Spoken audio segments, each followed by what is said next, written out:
Welcome. Today I'm going to make some protein balls, and this is the first time that I'm doing these. My daughter had sent me a recipe, but I decided I just wanted to go ahead and wing it and see what I can come up with the ingredients that I have on hand. So we are going to start with some oats, and I think I'm going to do maybe a cup and a half.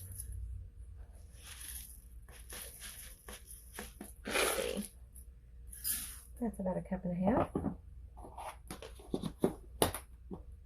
And then I have some homemade peanut butter, and it's just peanuts and a little bit of honey.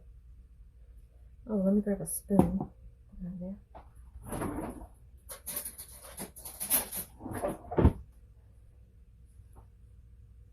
And I am just going to, I keep it in the fridge so it's cold. So I probably should have let it warm up a little bit, but let me just throw this in there.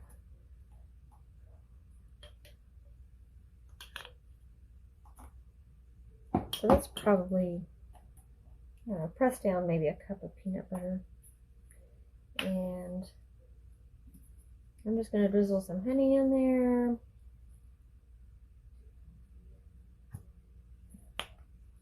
And I have some pumpkin spice.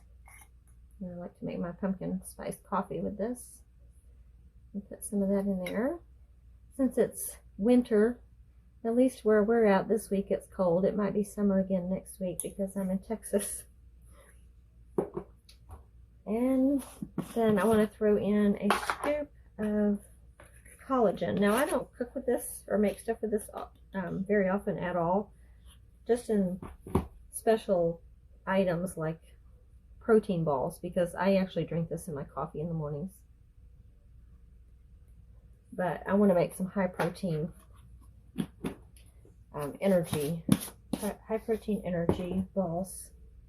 Okay, so I am going to see if I can get this mixed up. Now this might take a minute. I might have put too many oats in there, I'm not sure. I may have to add some coconut oil to these. I went ahead and added a little bit more honey and decided that I want to go ahead and add a little bit of maple syrup as well. That's a really nice wintry flavor, I think.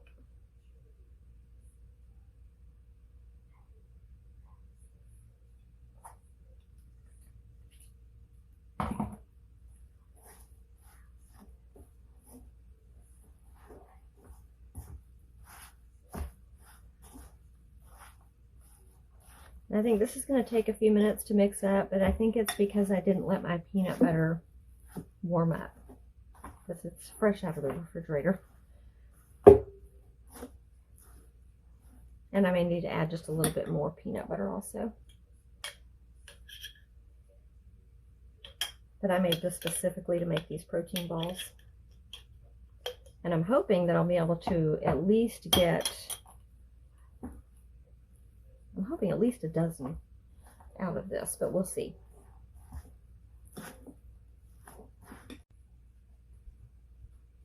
Okay, I mixed it up as best I could with a fork, and now what I'm going to do is I'm just going to dip in it's a little cool in the house, so my coconut oil is actually solid right now. So I'm just going to scrape a little bit out, and I'm going to put this on my hands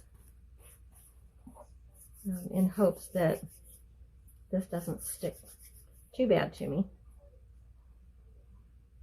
It still might. This is pretty sticky, but I'm going to get my hands in here and finish mixing it this way, because I want to get all these dry oats off the bottom of the bowl. I can. In there. One of the things that the original recipe called for was chocolate chips, but I don't have any of those, and I hopefully will have some soon, but I wanted unsweetened, having so much trouble finding unsweetened chocolate chips, so I think I'm just going to have to go with the 70% cacao chocolate chips.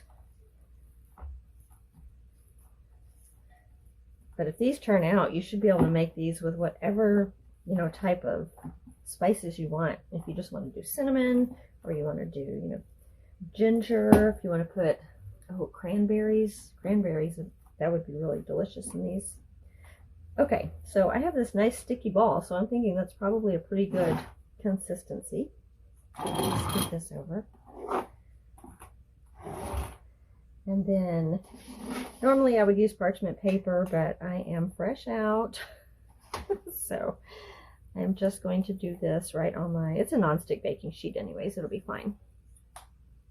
And then I'm just going to make these into balls like this and set them on my pan.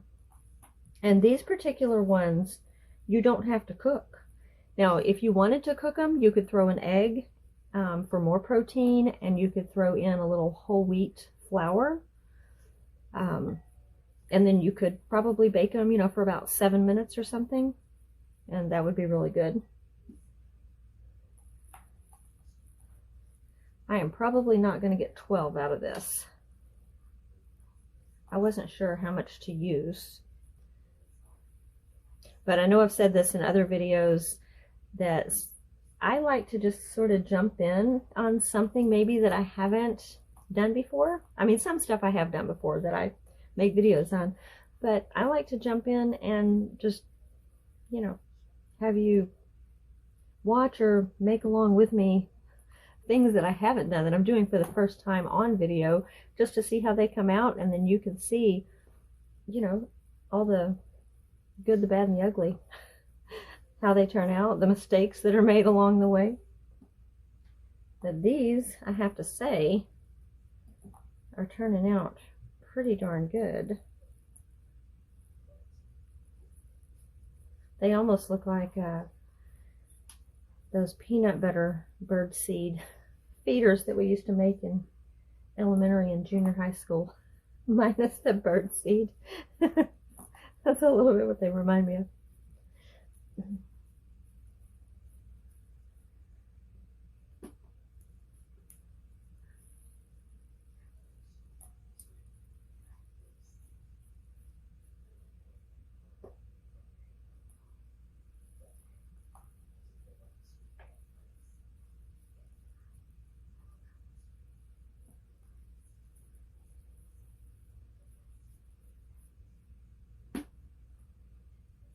I think I can get 2 more here.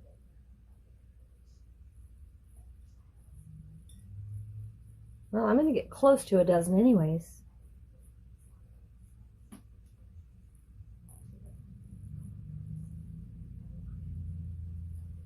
And if you're wondering how I made my homemade peanut butter, I just put salted peanuts in my food processor until it was a creamy consistency, and then I drizzled a little bit of honey in it and mixed it up again, and that was it. Easy peasy.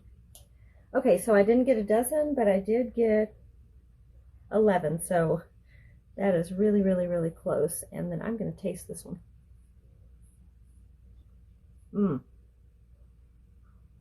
Oh, I'm glad I decided to add the maple syrup. Those are really good. They would be especially good if they had chocolate chips in them. We'll do that next time. So what I'm going to do is I'm going to put these in the freezer just to help set them, probably for about 15-20 minutes. And then I will come back and I will show you what they look like and how firm they are. Let's see if they're ready. Oh, they look good. Oh, they are. They are ready. Let's pull these out of here. Oh, they look so good.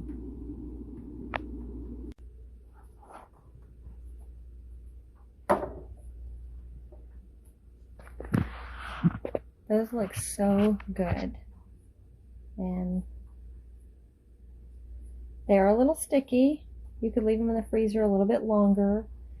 I would suggest refrigerating these and eating them probably within the week or week and a half, or you can refrigerate some for a couple of days and freeze the rest of them, because if you freeze them, they're going to last a really long time. And you can even double your batch and throw some in the freezer to have, at a later date. So, but there they are. Let's take a bite. Mm. Oh, those are good. Mm. I will definitely be making these again. I hope you enjoyed this video.